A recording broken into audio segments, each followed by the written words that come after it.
गणपति बाप्पा मोरिया, मंगल मूर्ति मोरिया। তো তিনি হচ্ছেন ইনি। আমি আজ সকাল থেকে নোটিস করেছি। Good morning SS family, welcome back to the channel. এখন আমি মুন্নারে আছি, না পুনে ব্যাক করে গেছি। টেম্পারেচারটা দেখে জাস্ট কিছু বোঝাই যাবে না। এখানে কি ঠান্ডা ওয়েদার, বিশ্বাস করো। আমি টেম্পারেচার চেক করলাম, দেখাচ্ছে 23 ডিগ্রি। আর কালকে রাত্রিবেলা তো জানলা দরজা এখন বন্ধ করেই শুই তোজোর জন্য। বাইরের হাওয়াও আসতে পারে না, একদম এয়ারটাইট সব কিছু। তাও সকালে ঘুম থেকে উঠে দেখছি গলায় কি ব্যথা হয়ে গেছে, আমার সৌরভ দুজনেরই।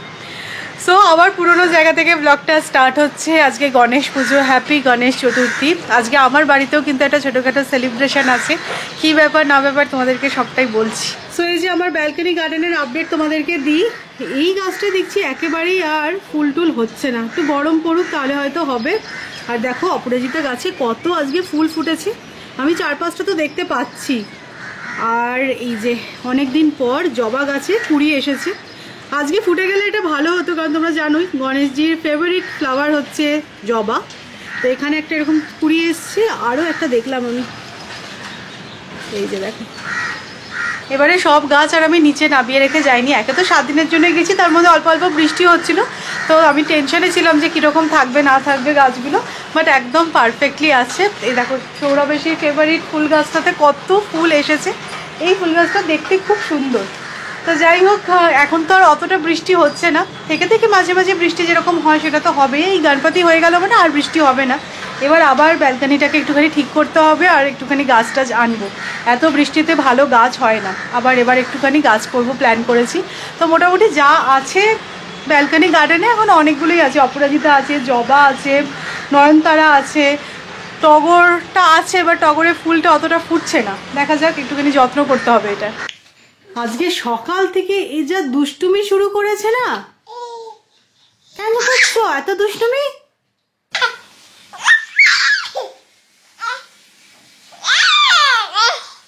সকাল থেকে দেখছি দুষ্টুমিটা। আমি আজ সকাল থেকে নোটিস করেছি, বেড়ে গেছে দুষ্টুমিটা। ঘুরে এসে কিন্তু হ্যাঁ সত্যি কথা, তোজো বড় হয়ে গেছে, একটু বেশি বড় হয়ে গেছে, দুষ্টুমিটা বেড়ে গেছে। পিট্টি দেবো আমি, কিন্তু এবার পিট্টি দেবো বলে দিচ্ছি। কিন্তু ছাড়বো না।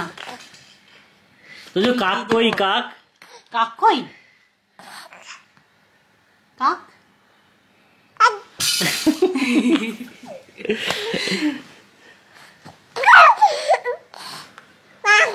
লাস্ট ইয়ার আজকের দিনে দাঁড়িয়ে, মানে এই গণেশ পুজোর দিনকে দাঁড়িয়ে আমি একটা কথা বলেছিলাম, হয়তো তোমাদের কারো কারো সেটা মনেও থাকবে।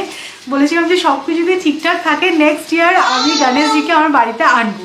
বাট কি হয়েছে, পুজো যেহেতু ছোট, আমি জন্মাষ্টমীটাও কতটা কি করতে পারবো জানি না। তো আমি এবার প্ল্যান করেছি ঠিক আছে এইবার না নেক্সট ইয়ার। বাট আমরা যে বুধবার পেটে গেছিলাম না, আমি কিন্তু বিশ্বাস করো কোনো রকম কিছু প্ল্যান করে যাইনি। ভেবেছিলাম গোপালের জিনিসগুলো নেবো, সেই জন্যই যাওয়া হয়েছিল। বাট ওই যে সপ্তাহে আমরা গেছিলাম, একটা রুমে না পুরো গণেশজির মূর্তি। তো ওখানে আমি ঢুকেছি, ঢুকে আমি সৌরভ বলছি, সৌরভ কি করবে চলো নিয়েই যাই গণেশজিকে। তখন সৌরভ বলছে যে যখন মন করেছিলে তোমাকে ইচ্ছা করে মনে এই রুমটায় নিয়ে আসো। রুমটা অ্যাটলিস্ট 500-600 খানা গণেশজির মূর্তি ছিল, বেশি মনে হয়, মানে ভ্যারিয়াস শেপস এন্ড সাইজে। বাট আমাদের যে গণেশজিকে পছন্দ হয়েছিল, বা গণেশজির আমাদের পছন্দ হয়েছিল যেই গণেশজি, তো তিনি হচ্ছেন ইনি। তো আজকে তোমাদের বলছিলাম যে ছোটখাটো সেলিব্রেশন, তো গণেশজিকে আমি এনেছি বাড়িতে। 3 বছর হয়ে গেল আমরা মহারাষ্ট্রে আছি, আর তোমরা জানো মহারাষ্ট্রের সবচেয়ে বড় ফেস্টিভ্যাল হচ্ছে গণেশ চতুর্থী। তো এবছর প্রথম আমার বাড়িতেও গণেশ পুজো হবে। সকাল থেকে বলো প্রত্যেকের বাড়িতে গণেশজি আসছে, আর এটা শুনছি গণপতি বাপ্পা মোরিয়া। তবে আমরা না একটু দেখে এনেছি যে মুদ্রায় উনি বসে আছেন আর কি, ওনার 4টে হাতে কিন্তু শঙ্খ চক্র গদাপদ্ম নেই, শুধু শঙ্খ আছে, একটা হাতে উনি আশীর্বাদ করছেন আর একটা হাতে লাড্ডু আছে। মানে এই মুদ্রায় বসে থাকা মূর্তিকে যে নিত্য পুজো করতে হয় সেরকমটা নয়। তো এগুলো সমস্ত জেনে শুনেই এনেছি। তো সত্যি খুব ভালো লাগছে, মানে আজকে একটা অসপিশিয়াস ডে, গণেশ চতুর্থীর দিন উনি আমাদের বাড়িতে স্থাপনা হচ্ছেন আর কি। তো খুব ভালো লাগছে। আর গণেশজিকে রাখা যায় বাড়িতে ভালো, সেটা তোমরা সবাই জানো। হ্যাঁ, সুখ সমৃদ্ধিতে মানে ভরে উঠুক আমাদের ঘর। আর এত পছন্দ হয়েছিল না, বিশ্বাস করো সেদিনকে অত গণেশজি আমাকে দেখাছিল, আমি না আমি এনাকেই নেব। মানে একবার ওনাকে দেখেছি, তারপর আর অন্য কিছু ভালোই লাগছে। হ্যাঁ খুব সুন্দর, খুব সুন্দর, এটা মহারাজা।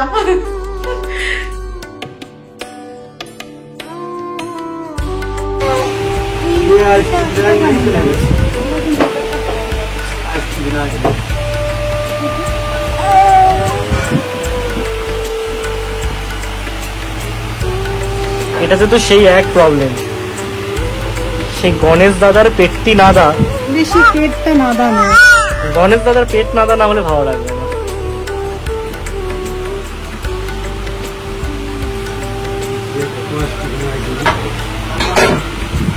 তো আজকে না একটা আনএক্সপেক্টেড জিনিস আমি বাড়ি নিয়ে যাচ্ছি, তোমাদেরকে বাড়ি গিয়েই দেখাবো। আমি না ভেবেও আসিনি এবং আমি কল্পনাও করিনি যে আমি ওটা নেবো পাইনি। একটা কথা আছে না, লাইফে সবকিছু প্ল্যান করে হয় না। তো গণপতিজি আমার বাড়িতে আসাটা পুরোপুরি আনপ্ল্যান্ড ভাবেই, আর উনি যে আমার বাড়িতে এসেছেন আনপ্ল্যান্ড ভাবে, সেই জন্য আমি ব্লেসড। তো যাই হোক, তাড়াতাড়ি করে স্নান সারিয়ে আর সৌরভকে বলেছি একটুখানি মালা মিষ্টি এনে দাও, ভালো করে পুজো দিই। আমি তো ঘট পেতে পুজো দিচ্ছি না, মানে দেখো এখন তোজো ছোট, তো এরমভাবেই স্টার্ট হচ্ছে। এবার দেখা যাক ধীরে ধীরে উনি যেরকম চাইবেন সেরকমই হবে। আজকে এখানে কিন্তু পুরো সাজো সাজো রব, মানে সবাই গণপতি মহারাজকে নিজেদের বাড়িতে নিয়ে যাচ্ছে। অ্যাকচুয়ালি আমাদের ওখানে যেরকম আছে না যে আগের দিন ঠাকুর নিয়ে আসার রেওয়াজ, এখানে কিন্তু সেরকম ব্যাপারটা নয়। যেদিনকে গণেশ চতুর্থী সেদিনকেই ওরা গণেশ মহারাজকে ঘরে নিয়ে যায়। সবাই দেখো একদম সেজে গুজে এসে গেছে। এখানে আর খুব বড় স্টল হয়েছিল যেখানে মূর্তি পাওয়া যাচ্ছিল। কি ভিড় দেখো সব জায়গায়।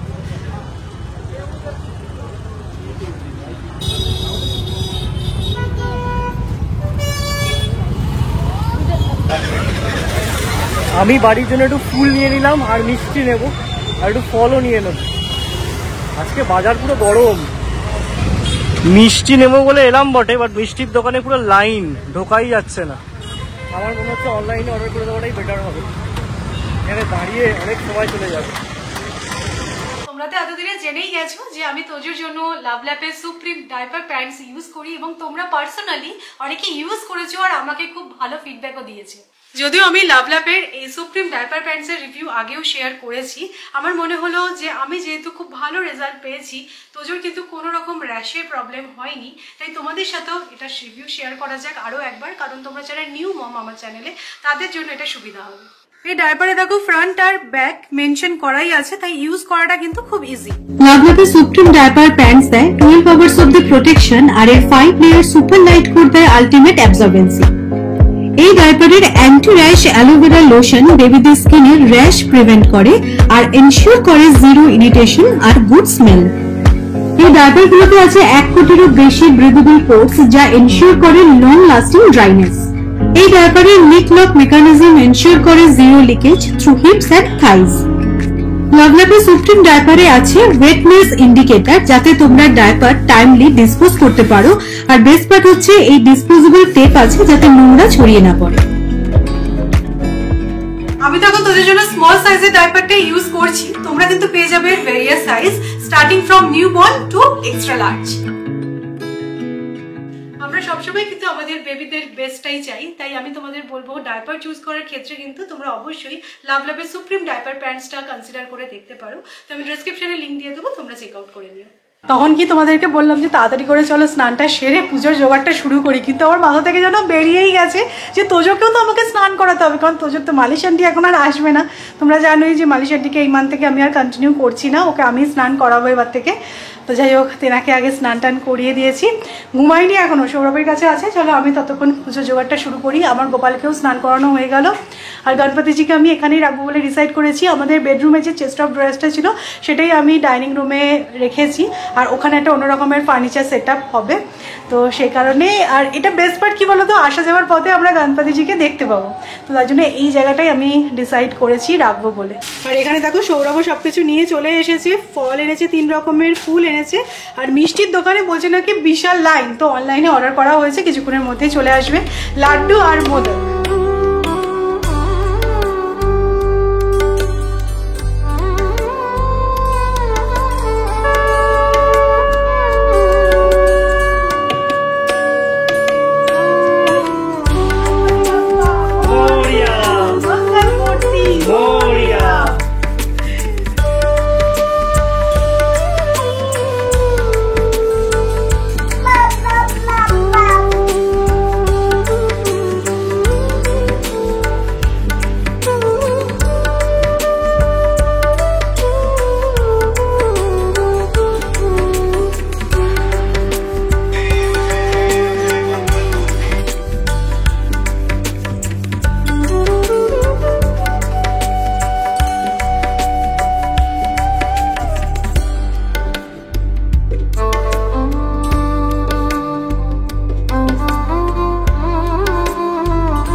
গণপতি বাপ্পা মোরিয়া, মঙ্গল মূর্তি মোরিয়া। গণপতিজি দেখো নিজের জায়গা কিন্তু সুন্দরভাবে নিজেই করে নিল। সৌরভ বললো দাঁড়াও আমি ব্যাকগ্রাউন্ডটা একটুখানি ভালো করে ডেকোরেট করে দিচ্ছি। খুব ভালো লাগছে, আজকে প্রত্যেকের বাড়িতে পুজো হচ্ছে, আমার বাড়িতেও প্রথমবার গণপতিজির পুজো করলাম। এই কই দিকে কি দেখছি, সেদিকে দেখা। ওইদিকে সৌরভকে দেখে হাসছে। হ্যাঁ, গণপতিজি এসছে আমাদের বাড়িতে। সো পুজো টুজো দিয়ে আমিও ফ্রেশ হয়ে নিয়েছি। ওই ইয়েলো কালারের সালোয়ারটা ছেড়ে রাখলাম, কারণ রান্না করতে হবে আজকে। জানো তো একদম তাড়াতাড়ি করে সবকিছু করছি, কারণ লাঞ্চ করে সৌরভ বেরোবে। তো এখানে আমি ভাত বসিয়ে দিয়েছি, ডাল রেডি হয়ে গেছে, একটু পাঁপড় ভাজবো, আর তোজোর খিচুড়িটাও রেডি করে নিয়েছি। তো আমি ডিসাইড করেছি যেহেতু এবারে গণপতিজি পুজো করেছি, একদমই মানে নিজের মতন করেই পালন করেছি। আর আমাদের সোসাইটিতেও যেহেতু গণপতিজি এসেছে, তো আমরা এই 3 দিন ভেজ খাবো। লাস্ট ইয়ার 7 সেপ্টেম্বর ছিল জন্মাষ্টমী, আর এবছর 7 সেপ্টেম্বর হচ্ছে গিয়ে গণেশ চতুর্থী। একটা বছরে কিন্তু লাইফ অনেকটাই চেঞ্জ হয়ে গেছে। সৌমি স্বাদ খেয়ে পুনেতে ফিরেছিল, 5 সেপ্টেম্বর আমরা ফিরেছিলাম, আর এবছর তোজোকে নিয়ে বেশ ভালোই সময় কাটছে। তবে এখানকার গণপতিটা না আমাদের ঠিক দুর্গাপুজোর সাথে কম্পেয়ার করা যায় না, অনেকটা বলতে গেলে আমাদের যে সরস্বতী পুজো হয় সেটার সাথে কম্পেয়ার করা যায়, কেননা এখানে বারোয়ারির সাথে সাথে কিন্তু প্রত্যেকের বাড়িতে গণপতি পুজো হয়। দুর্গাপুজো তো জেনারেলি আমাদের বাড়িতে হয় না, বারোয়ারি পুজোটাই মেন। আমাদের সরস্বতী পুজো আবার উল্টো, সবার বাড়িতে হয়, আর বারোয়ারি হ্যাঁ হয় বটে, কিন্তু বাড়িতে হবেই হবে। এখানকার সেরকম সকালবেলা দেখাচ্ছিলাম তোমাদের সবাই মূর্তি নিয়ে যাচ্ছে, তবে নিজেরাই আরতি করে পুজো করে। আমাদেরও সোসাইটিতে শুনতে পাচ্ছি সমানে সবার বাড়িতে আসছে গণপতি এক এক করে। আমাদের সোসাইটিতে অবশ্য বিকেলবেলা আসবে আজকে গণপতি। লাঞ্চ টাঞ্চ সেরে একটু রেস্ট নিয়ে আমি রেডি হয়ে গেছি, বেরোচ্ছি, যাচ্ছি এখন রামকৃষ্ণ মিশন মঠে। তোমার সাথে আগেই শেয়ার করেছিলাম যে আমি দীক্ষা নেব বলে ডিসাইড করেছি, তো আগে গিয়ে মিশনে কথাও বলে এসেছিলাম। তো দীক্ষা দেওয়ার জন্যে গৌতমানন্দজি মহারাজ মানে প্রেসিডেন্ট মহারাজ এসছেন পুনেতে। আগামীকাল হচ্ছে কি আমার দীক্ষার ডেট, তার আগে আজকে সন্ধ্যেবেলা একটা মিটিং আছে, দীক্ষার ইনস্ট্রাকশন মিটিং, তো সেটাই অ্যাটেন্ড করতে বেরোচ্ছি আমি।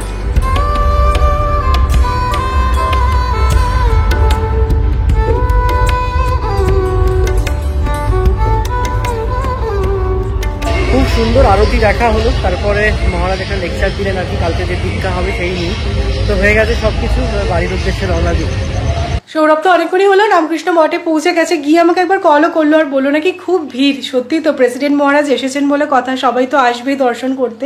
আমার খুব খারাপ লাগছে, এতটা কাছে থেকেও আমার পসিবল হলো না যে ওনাকে গিয়ে একবার দর্শন করব আমি। অ্যাকচুয়ালি আজকে না সৌরভদের একটা স্পিরিচুয়াল সেশন আছে, সেটা 1-1.5 ঘন্টা তো বটেই। তো ততক্ষণ আমি তোজোকে নিয়ে কোথায় থাকবো বলো, তাই জন্য আমি আর গেলাম না। আর এই ব্লগটা যতক্ষণে পাবলিশ হবে ততক্ষণে কিন্তু সৌরভের দীক্ষা হয়ে গেছে। আজকে এত ভালো লাগছে, মানে দেখো সব কিছু যেন পরপর। আমরাও যেই টাইমটায় কেরালা থেকে ঘুরে ফিরলাম ঠিক তারপরেই এই ডেটটা পড়লো। যদি একদিন এদিক ওদিক হতো না তাহলে কিন্তু আমাদের ট্রিপটা ক্যান্সেল করতে হতো। তো যাই হোক সবই একদম সুন্দরভাবে সুষ্ঠুভাবে হয়েছে। বলে না যতক্ষণ না সময় হচ্ছে ততক্ষণ কোনো কিছুই হয় না। আমরা ভাবি হয়তো যে এই কাজটা করলাম ওই কাজটা করলাম, কিন্তু আমাদের সময় হয়েছিল তাই জন্যই ওই কাজটা হয়েছে। তো সৌরভেরও খুব ভালো লাগছে, আর এটা আমারও খুব ভালো লাগছে যে এত দিন থেকে প্রায় 1.5 বছর ধরে চেষ্টা করে যাচ্ছিলাম আমরা যে রামকৃষ্ণ মিশন থেকে সৌরভ দীক্ষা নেবে। তো ফাইনালি গিয়ে কালকে সেই দিনটা এসে গেছে। তো হাসি গেল, এত হাসি কেন? কি হয়েছে? এদিকে তাকাও, এদিকে তাকিয়ে কথা বলো, এদিকে তাকাও। তো তোজো ঘুমাচ্ছিল আর আমি সেই ফাঁকে না রেডিও হয়ে নিয়েছি। তো তোমাদের বলছিলামই না যে গণপতিজিকে কিছু একটু বানিয়ে খাওয়ানোর প্ল্যান তো আছেই। তো ভাবছি যে সুজির হালুয়া বানাই, তো সৌরভও এসে যাবে, তারপরে একসাথে আরতি করব। ঠিক আছে, চলবে তো এই প্ল্যানটা। আজকে সকালবেলা একদমই সময় পেলাম না, কারণ সৌরভকে একদম সময় মতন বেরোতে হতো। রান্না ছিল, পুজো দিয়ে রান্না করে আর তখন কিছু বানানো পসিবল ছিল না। আমি গোপালের জন্য বানাবো আর গণপতিজির জন্য বানাবো।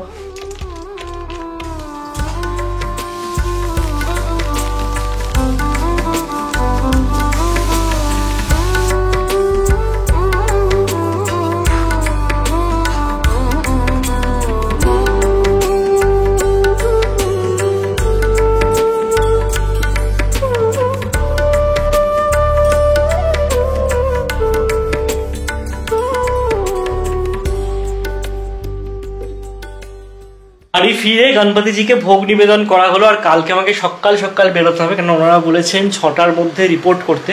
আর রামকৃষ্ণ মঠটা আমাদের বাড়ি থেকে বেশ খানিকটা দূর, মানে এই 14-15 কিলোমিটার, মানে যেতে করতে আধ ঘন্টা 40 মিনিট তো লাগবে। আর কোনো অবস্থাতেই কালকে লেট হওয়া সম্ভব নয়। তো মোটামুটি 5টা থেকে 5:15টার মধ্যে বেরোবো বলে প্ল্যান করছি। তো 4:30টার সময় উঠতে হবে, সেরকমই একটা পরিকল্পনা করে রেখেছি। তোমার জীবনে একটা বড় দিন। হ্যাঁ, আমার জীবনের একটা বড় দিন। আজকে যেই লেকচারটা হচ্ছিল সেখানে অনেক রকমের কথা বললো। তো কালকে আমার জীবনে একটা সত্যি খুব ইম্পর্টেন্ট দিন। তো প্রে করে যেন সব কিছু ঠিকঠাক হয়। আমিও প্রে করছি যেন নির্বিঘ্নে সব কিছু সম্পন্ন হয়। এই কি করছে? দুধ তুমি কি দুধ তুমি করছে নাকি?